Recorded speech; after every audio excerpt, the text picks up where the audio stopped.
gas has fallen 30% from the summer highs. Now it's down about $1.15 a gallon from their peak during the summer. Gas prices have fallen every day in the last week. Let me repeat, gas prices have come down and they continue to come down again. They're now down more than 27 cents a gallon in Wisconsin this past week, 27 cents in Oregon, 16 cents in Ohio, 25 cents in Nevada, 17 cents in Indiana in just the last 10 days. And that's progress. But they're not falling fast enough. Families are hurting. You've heard me say it before, but I get it. I come from a family, if the price of gasoline went up at the gas station, we felt it. Gas prices hit almost every family in this country, and they squeeze their family budgets. When the price of gas goes up, other expenses get cut.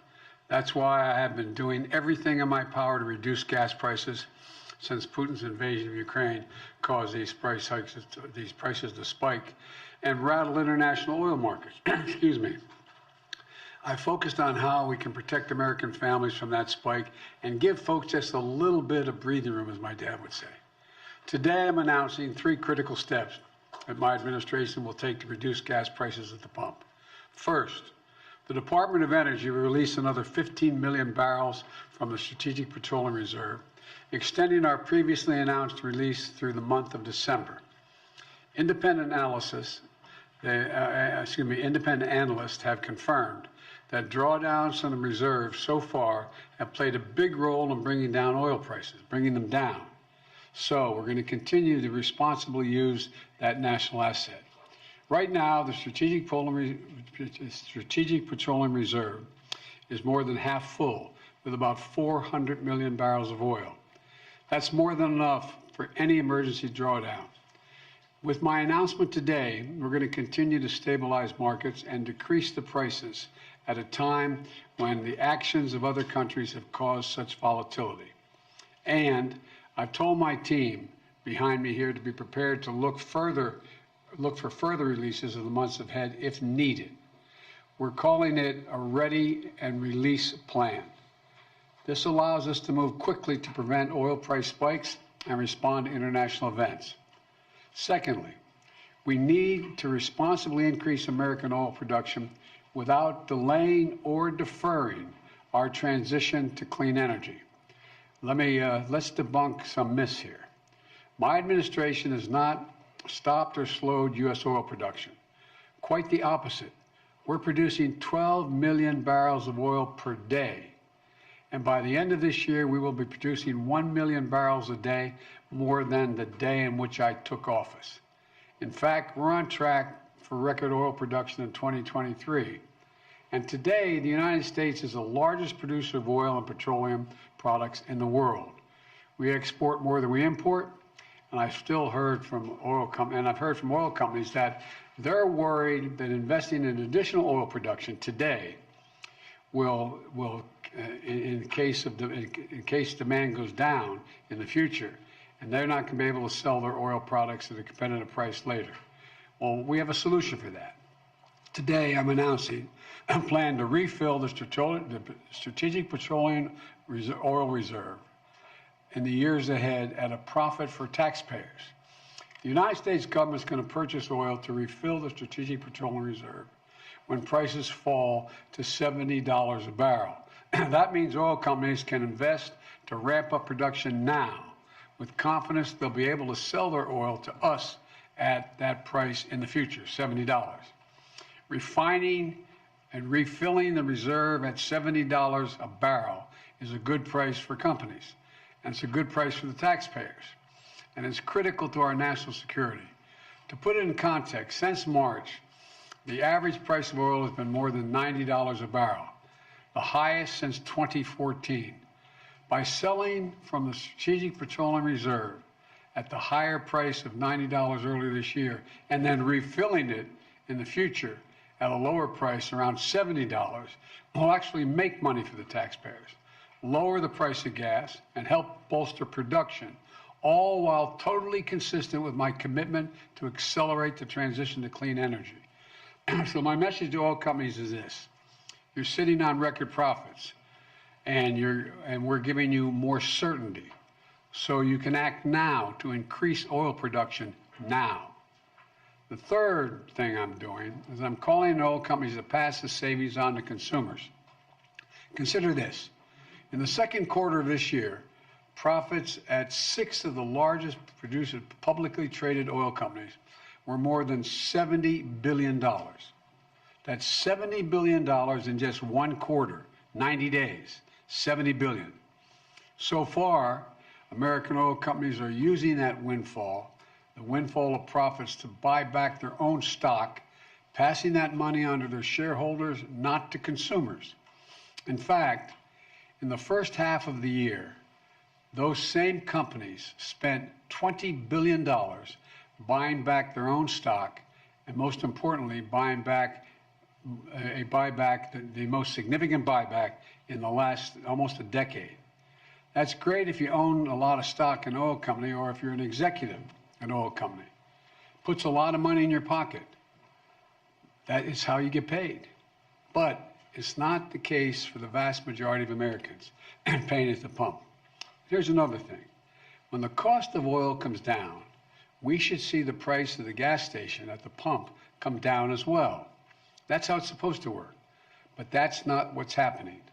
In the past 2 weeks, the price of oil has fallen $4 a barrel. And you think, and thanks in large part to the steps we've taken this year, the price of oil has fallen nearly $40 a barrel since mid-June. That's a 30% drop in the price of a barrel of oil. But guess what? Gas prices haven't fallen that much. And it's not right. Gas prices at the pump should be lower. In fact, if retailers and refiners were earning the average profit they've made over the last 17 years, Americans would be paying at least 60 cents less per gallon for every gallon they buy. Say it again, 60 cents less for every gallon they buy. That makes a big difference in a family. My message to the American energy companies is this: you should not be using your profits to buy back stock or for dividends. Not now, not while a war is raging. You should be using these record-breaking profits to increase production and refining. Invest in America for the American people. Bring down the price you charge at the pump to reflect what you pay for the product. You still make a significant profit. Your shareholders will still do very well, and the American people will catch a break they deserve and get a fair price at the pump as well. One more thing I want to mention today. Our country needs to pass permitting reform to accelerate the development of clean energy. Right now, the process of getting clean energy projects approved is too cumbersome and too time-consuming. So I'm asking the Congress, pass a permitting bill to speed up the approval of all kinds of energy production, from wind to solar to clean hydrogen, because we need to get this moving now, quickly, now. It would take, if we do this, it would take historic clean energy investments that I signed into law and put them into action. In fact, one independent analysis has already estimated that the $369 billion we're making in federal investment that will generate, if we just that, will generate $1.7 trillion in total public and private investments in the years ahead. You can increase oil and gas production now while still moving full speed ahead to accelerate our transition to clean energy. That way we can lower energy costs for American families, enhance our national security at a very difficult moment. Let me close with this. I know it's been a rough 4 or 5 years for the country. For a lot of families, things are still tough. The choices made by other countries are affecting the price of gas here at home. That's why I've been acting so aggressively.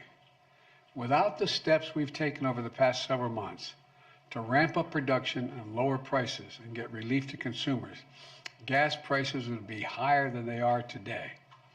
And we'll keep doing everything we can to keep it going, to ensure that our energy independence and security is available, and to lower gas prices here at home, and to give folks a little bit of breathing room. We just have to remember who we are. We're the United States of America, for God's sake. There's not a single thing we can't do when we put our minds to it. And we can strengthen our energy security now, and we can build a clean energy economy for the future at the same time. It's totally within our capacity. Totally within our capacity. Gas prices are coming down. We're going to do everything we can to make sure they continue to come down, and companies act responsibly so it's reflected at the pump. Thank you all, and may God bless you, and may God protect our troops. Thank you. Appreciate it. Mr. President, what is your response? I don't hear. Can you speak louder? What is your response to Republicans who say you are only doing this SPR release because to help Democrats in the midterms? Where have they been the last 4 months? That's my response. Is it politically motivated, sir? This No, move it's not. 3 weeks before the midterms? Look, it makes sense. I've been doing this for how long now? It's not politically motivated at all. It's motivated to make sure that I continue to push on what I've been pushing on. And that is making sure there's enough oil that's being pumped by the companies so that we have the ability to be able to produce enough gas that we need here at home, oil we need here at home, and at the same time, keep moving in the direction of providing for alternative energy. That's what I've been doing. Now, the problem is these guys are asleep. I don't know where they've been. And they seem, you know, the price at the pump should reflect what the price of a barrel of oil costs. And it's not going down consistently.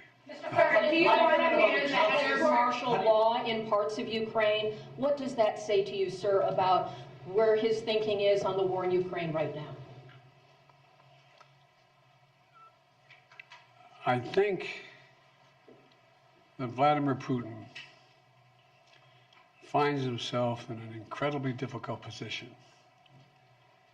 And what it reflects to me is it seems his only tool available to him is to brutalize individual citizens in Ukraine, Ukrainian citizens, to try to intimidate them into capitulating. They're not going to do that. Thank you. Sir, do you want to ban the export of U.S. petroleum products? Thank you, Mr. President.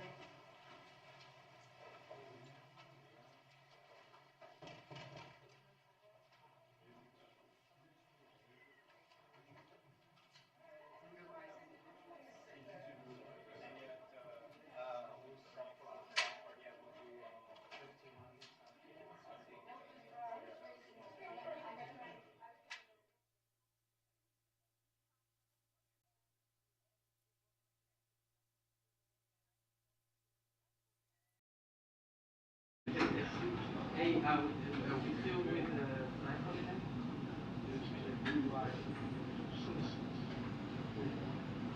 Well, we have time to go.